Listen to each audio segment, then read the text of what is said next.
Kung titignan mo yung pupuntahan, di pa parang malayo. Pero pag lilingunin mo yung pinanggagalingan, malayo ka na.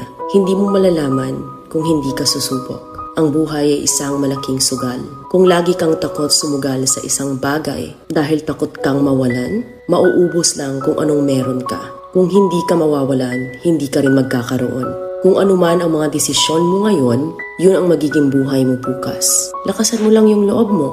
Dahil ang mundong to, aapakan lang ang mga mahihina. Ibangon mo palagi ang sarili mo. Balang araw, magugulat ka na lang na ang layo na pala ng narating mo.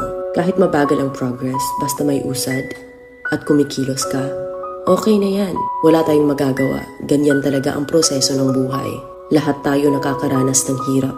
Hindi natin alam kung hanggang kailan tayo dito sa mundo. Kaya mas piliin mo maging mabuting tao. Ang pinakayaman na maituturing natin sa sarili ay ang ating mga pangarap. Kapag handa kang abutin yung mga pangarap mo, hinding-hindi ka maghihirap. Kung lagi kang may pinagdaanan sa buhay or pagsubok, pruweba lang yan na isa kang magiting na sundalo. Sa mga pagsubok, diyan ka aangat, diyan ka babaguhin. Yung tatag mo kung paano ka mag-ayos ng problema. Hindi ka magtatagal sa mundo.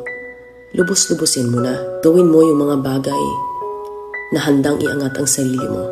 Huwag mo isipin yung mga sinasabi ng iba at huwag na huwag kang panghihinaan ng loob dahil lahat ng tao ay may iba't ibang desisyon at iba't ibang sitwasyon.